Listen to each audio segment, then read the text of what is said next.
This is the first video where I'm going to address non-Christians, especially atheists and anti-theists. If you buy into the idea that Jesus never existed and was a mythical figure concocted by the Roman state, or if you think that that idea isn't completely preposterous, I'd recommend finding your nearest college or university and enrolling in a historiography and methodology course. Wow! The condescension coming off of Caleb here is really palpable, isn't it? But more importantly, he presents a false dichotomy. Because apparently, according to Caleb, he thinks that mythicists only fall into one camp. And that would be the Roman Christ or Flavian Christ, maybe, I don't know, type of mythicism, which I do agree is crank. I'm not going to sit here, be condescending about it and tell you to go back to school. I will tell you why it's wrong. But if you're only listening to Caleb here, you would think that all mythicists believe that. And that's just simply not true. And it's far from the most defensible mythicist position. All this shows is that Caleb does not know what the scholarly version of the mythicist argument is. That would be the minimal mythicist argument. Well, heathens, if you want to fuck around and find out how wrong Caleb is about the historicity of Jesus, then please stay tuned.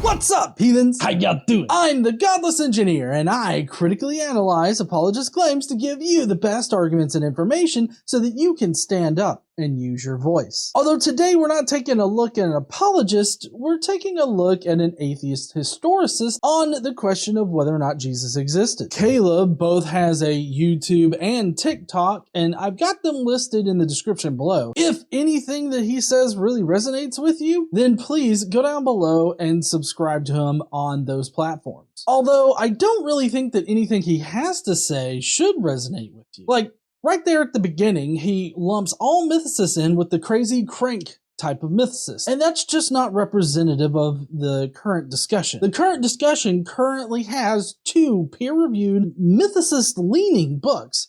Of course, there's Richard Carrier's on the historicity of Jesus, which comes to the conclusion that Jesus was probably a myth. And then you've also got Raphael Lataster's book, Questioning the Historicity of Jesus, which remains agnostic on the topic. He definitively shows that the question of Jesus' historicity is not as concrete as a lot of historicists would like you to think. But I told you why I would explain why the Flavian Christ or the Roman version of Christ, why those are really bad hypotheses to go with. And it's really simple. They don't have the evidence to support their claim. There is no solid evidence that shows that the Romans made up Jesus or that Flavius Josephus made up Jesus or whatever particular version of that particular argument he is referencing here. There's just simply no evidence for it. And I'm talking about like written evidence or archaeological evidence or anything like that. Most of the time, these types of arguments run off of speculation, which is quite similar to how the historicist arguments actually work, as we'll see in Caleb's video. He ends up making logical leaps that are pretty blatant, and I'm surprised that anybody would make them that's not also religious. If you want to know more about how wrong the Roman Christ or the Flavian Christ is, I'm going to have a couple links to Richard Carrier's work on this particular topic, so please go down below and check those out if you want to learn more. Alright, well let's jump on into Caleb's video. If you think that there isn't enough evidence to support the idea that Jesus was born and died around the first half of the 1st century CE, then you have to admit that you have no understanding of what the burden of proof is for historical claims and that you're applying present values onto a completely different time. You know, I don't have to do anything at all. Especially not those things. So for one thing, if he is going to say that anybody that's not convinced that Jesus existed in the 1st century needs to go back to school and learn how to do historiography, then he's talking to a lot of PhDs in the field, like Dr. Raphael Lataster and Dr. Richard Carrier as well as Thomas Thompson, who is also a doctor. The late Hector Avalos, he was also on the doubting side of Jesus' historicity. Thomas Brody, Arthur Droge, Robert Price, and all of these scholars who doubt the historicity of Jesus. And you're telling them that they don't know how to do basic historiography? Regardless of the condescension here, I think that showing them how their historiography is bad or why they don't know how to do historiography would be a little bit better here than just blatantly saying that they don't know how to do historiography. Like for me, in the mythicist case, I would say that a lot of historicists don't know a lot about independent sourcing. And that's due to the fact that they seem to count things that are not independent of the Gospels as being independent. Like, for instance, Tacitus. Even if Tacitus wrote the portion that mentions Jesus Christ in it, he would have ultimately been informed by the Gospels, which effectively makes him not independent of the Gospels. Robert Van Voorst even agrees with this particular sentiment, and he's a religious New Testament scholar. So I'm just kind of curious if there are any good examples of how mythicists, at least the most defensible and academic mythicist position, and I generously wait anyone's response on that particular question. I would love to know how the historiography is bad in the works of Raphael Lataster or Richard Carrier, or in any of these scholars that they use in order to inform their position. I'd love to know if there's any bad historiography in it and why it's bad historiography. But every time a historicist makes a video like this, they just speak in generalities. They just generally say it's bad without actually explaining to me why it's bad. Like, why should I consider imaginary sources that are just created because you don't have a better answer? Why should I consider them to be independent when we can't really verify that they're independent? That just seems a little fucky to me. And so I'm not convinced by that argument. Which, in case you're wondering, that's Bart Ehrman's argument for why there are so many references to Jesus in the first century that are independent. He just makes them up. He claims that there are independent sources behind each of the Gospels that we have. And so therefore, we have 4 independent testimonies of Jesus that are just purely fictional. First of all, how many poor rural laborers existed throughout world history? And how many of their names do we still know today? Extremely few. Pre-modern societies did not have mass literacy, something that we consider fundamental today, so we have few sources about the illiterate and none by illiterate people. Well, right, and we wouldn't expect any kind of references from those classes of people. But it's fairly obvious that there were people that were knowledgeable in reading and writing in the first century that could have recorded something about Jesus. Paul is a prime example. There are other people in the first century that could have recorded something, like there was Pliny the Elder. If the Christians really did amass a following around this one central person, then Pliny the Elder would have mentioned it on occasion. But the fact that he doesn't is a little suspicious. It's not definite proof that Jesus didn't exist or anything like that. I'm just saying that it's kind of suspicious that he doesn't say anything. It's also more suspicious that Pliny the Younger, later on in the 2nd century, has no knowledge of Christians until he starts to interrogate them. So if Christians were in massive numbers or caused a bunch of ruckus or anything like that in the 50s or the 40s, Pliny the Elder would have known about it, and he would have therefore informed Pliny the Younger, considering that Pliny the Younger was really obsessed with his father/uncle, his work. Oh, by the way, Pliny the Younger was adopted by Pliny the Elder. It wasn't some kind of weird Alabama thing. Oh, look, it's Uncle Father! My point isn't to use an argument from silence to prove that Jesus didn't exist. My point is that the silence of people that should be talking about Jesus but don't is rather deafening, and that's something that you've got to account for. Now, in order to argue that Jesus probably didn't exist in history, you can't use things that don't exist, like references in books that should mention Jesus but don't. That's not how you would argue that. You would argue from the evidence that we do have, and from the evidence that we do have, which we'll get into a little bit later, it is not as definite as a lot of people think. That's problematic because a lot of history relies on writing the history of individuals even more so. The references that Josephus makes to the existence of a human named Jesus is sufficient to establish his existence, but even then, so are the letters of Paul. Oh, I'm so glad that you brought both of these references up. I've got a whole video on my Godless Engineer Shorts channel, which if you're not subscribed to that yet, why aren't you? Because I've been putting up short videos, short form, very subject targeted videos on that channel.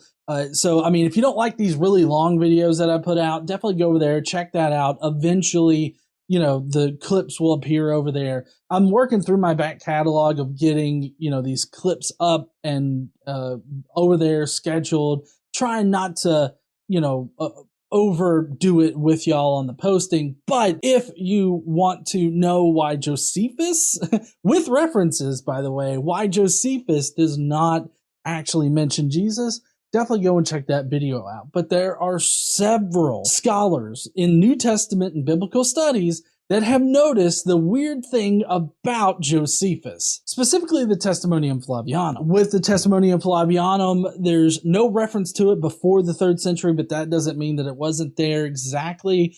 Although it does make it kind of curious that Origen, about like 100 years or so before Eusebius found it, he never mentions that particular passage at all. And he was specifically looking for passages in Josephus to support Christianity.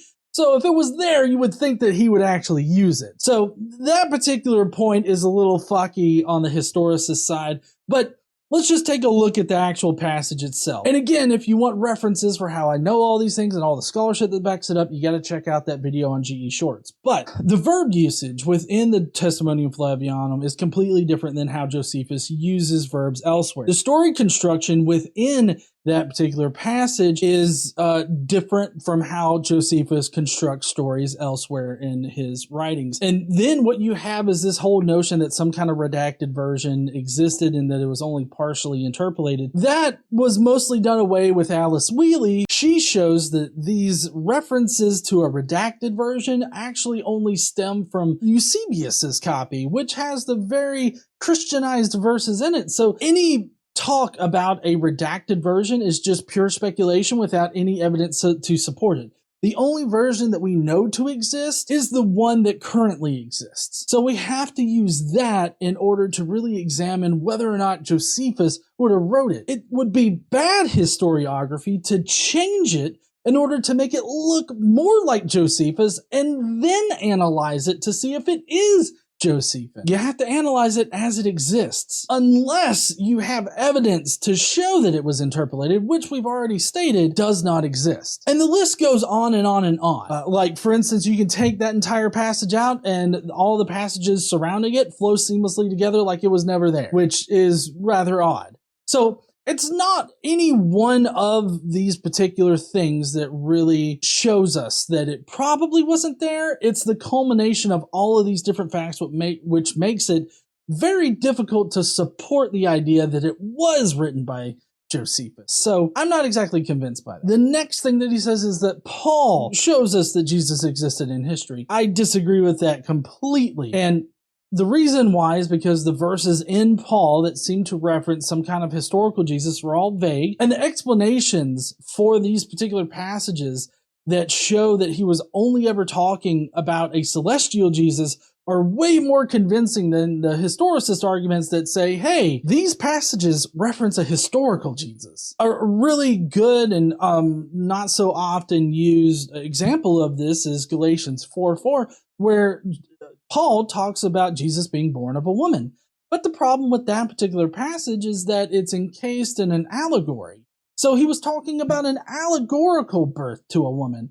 This was a way for Paul to explain the sacrifice of Jesus and why we were cleansed of our sins through his death. That was the point of that allegory. He even specifically says, this is an allegory. It is kind of weird how Paul could have referenced a historical source, but at every single chance he got, he clearly separates himself from any kind of historical sourcing. Like in Galatians 1:11, when he says that he did not get his gospel or information about Jesus from any person on earth. He only got it through visions and reading the scriptures. So it kind of seems like Paul didn't care about any kind of historical connection. He only cared about relaying the gospel of Jesus, or this death and resurrection and absolution of sins. That's the only thing he cared about. He didn't care about a historical connection, so it's completely antithetical to Paul's position to suggest that he cared about the historical version of Christ instead of the more theological and celestial version of Christ. Aha! But luckily, somebody brought this up in the comments, and he definitely responded to that. Slightly more interesting is Romans 1:4, which includes the term Spirit of Holiness, which is almost certainly in reference to the Holy Spirit, but isn't used in the rest of the New Testament. This suggests that Paul is referring to an earlier creed and using a Semitism, which is changing the grammatical form of proper Koine Greek to reflect an Aramaic origin.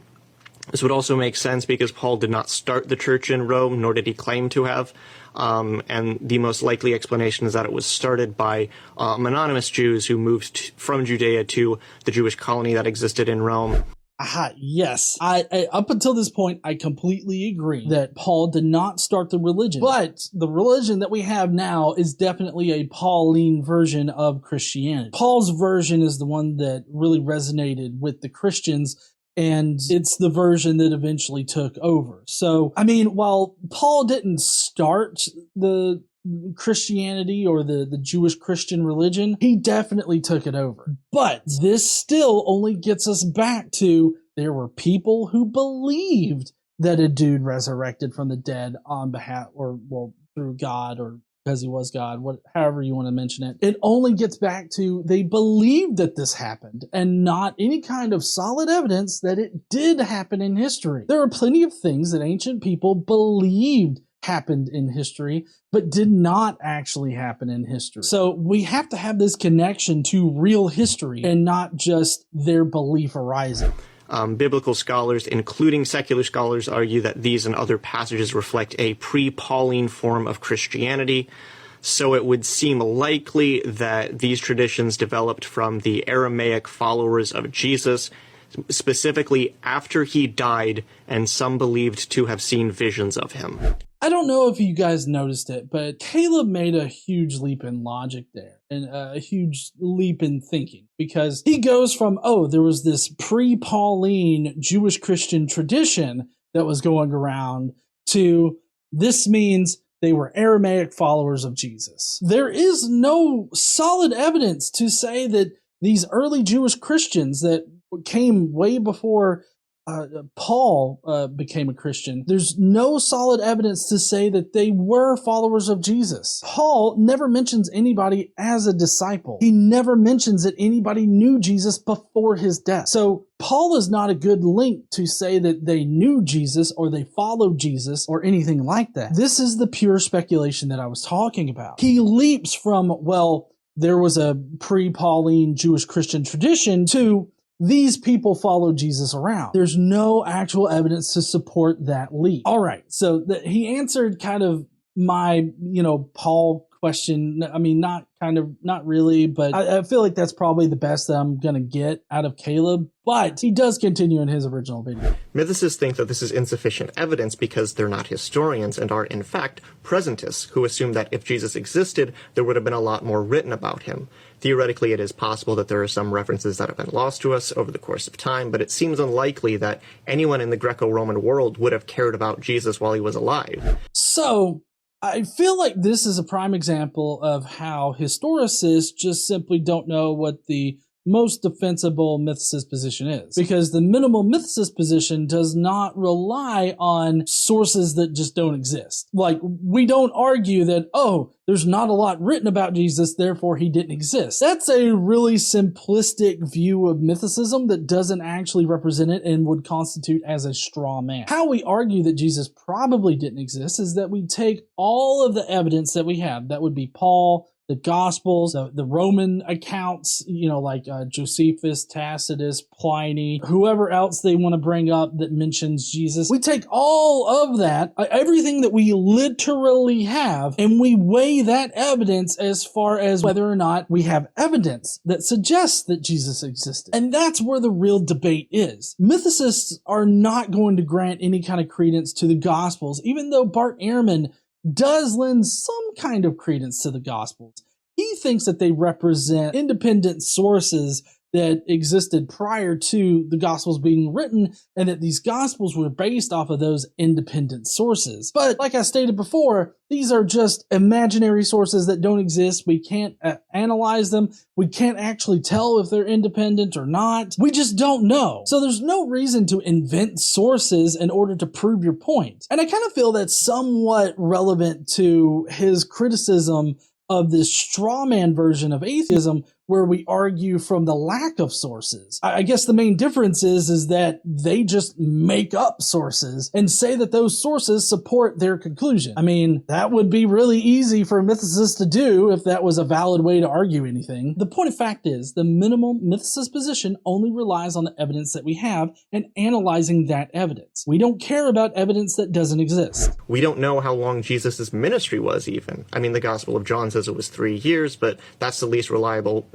gospel historically, so it could be any time for all we know. Could be much shorter. It also could have just not existed. That is also a possibility. And you have to acknowledge that possibility, because we don't have any source that suggests that Jesus had a ministry. Paul, our earliest source, doesn't talk about Jesus having a ministry. In fact, Paul doesn't talk about anything that Jesus supposedly did on earth. He only talks about the death, burial, and resurrection of Jesus, which a very cogent argument can be made that Paul was only ever talking about Jesus in the celestial form, coming down to the lower heavens and being killed, crucified, and buried and resurrected, all in the lower heavens in this celestial plane, which was a very real place. So he would have been a flesh and blood Jew. But because it happened in the celestial plane, that means that it doesn't happen on earth, and there's nothing in Paul to refute that. And even then, Palestine was on the periphery of the Hellenistic world. And Jesus was probably born in Galilee, which was on the periphery of Palestine. So by that logic, we don't have a ton of sources. And in fact, it would be suspicious if we did have a bunch of sources. We're not expecting a lot of sources. We don't have this presentism that he seems to be charging us with, because we don't expect there to be mountains of evidence for Jesus. We're just expecting at least one piece of evidence. Like, if we just had one piece of evidence, like even in the form of Paul, if you could just find in Paul where he unequivocally was talking about a historical Jesus, then I would agree that Jesus existed in history. But the problem is that out of all the verses that were written by Paul, that are, as far as we can tell, the same author that we denote as Paul, that wrote, I think, 7 epistles. If you were to find a verse in there that unequivocally, without question, references a historical Jesus, then I would no longer be a mythicist. But all of the verses that are contained in Paul's works, none of them reference a historical Jesus, at least not unambiguously. The few ambiguous verses that do exist have better explanations if you consider them to be talking about a celestial version of Christ. Also, a celestial version of Christ, or no historical connection to any person known as Jesus in the past, is actually more congruent with Paul's message than a historical one would be. I find it to be completely antithetical to Paul's entire message to suggest that he needed historical support for Jesus, or he had historical information about Jesus. And this comes right back around to just speculating and making shit up about the evidence that we have. Because what ends up happening is that historicists will just make up that Paul talked to disciples and confirmed that Jesus existed in history through the disciples. But he didn't. The closest that you could get with that is Galatians 2, where he confirms his own gospel message with the gospel message of Peter and the other apostles in Jerusalem. And that's it. There's no talk of verifying any kind of historical information. There's no talk of Paul getting any kind of historical information from anybody anywhere in Paul's works. So this whole idea of presentism and expecting more evidence than we actually have is just simply not how mythicists argue. So please stop doing that. Please stop strawmanning our position. Actually read the academically supported positions. Either Raphael Lataster, who's got a great book on questioning the historicity of Jesus, or Richard Carrier, who goes the full way to say he probably didn't exist, which is probably the closest you're going to come to any kind of certainty on this question. In short, this claim that Jesus never existed is so easy to debunk that even Christian apologists can do it, and they love doing it. And you want to know why they love doing it? Because it's easy, and they're correct when they say Jesus existed. It's always funny to me how historicists will appeal to the Christian scholars on this particular question, because they've obviously got a pretty big motive for believing bad information, or for relaying bad information, or for using some of their bad criteria in order to support their positions. And I don't think that it's a good thing to say that, oh, even Christians agree with this. It's like, yes, of course, Christians are going to agree with it because they dogmatically hold to the religion of Christianity, which at this point has this general idea that Jesus was a historical figure. So obviously they're going to support their position with bad arguments.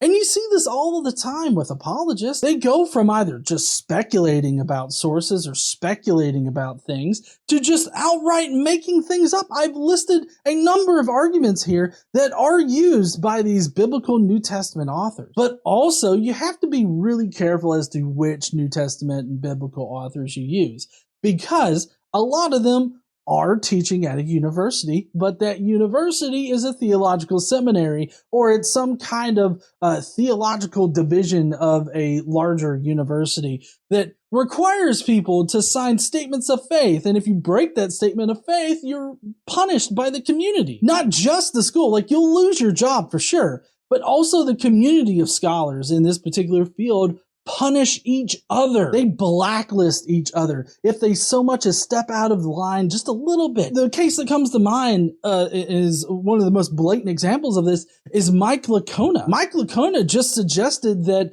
the zombie walk that happened after Jesus died in Matthew was apocalyptic imagery and not something that really happened. He lost 2 jobs and got blacklisted. I just would be very careful as to which New Testament scholars you use. There are obviously plenty of New Testament and biblical scholars that are not controlled by statement of faith, but then they have to overcome dogmatic beliefs. And it kind of seems like most of them are not willing to overcome that. It seems like a lot of them, not all of them, but a lot of them are blinded by faith. Now, I know you guys are going to dole out like the 5 atheist or secular biblical and New Testament scholars that exist that agree with the Christians. But you also have to understand that their jobs are also on the line with this particular community. This particular community has all just laid out that Jesus existed in history. And that's like the lowest bar you have to meet. We get it. You don't believe in the resurrection, but we're going to convince you. If you don't believe that Jesus existed in history, though, you're not going to get a job whatsoever. Thomas Thompson was instrumental in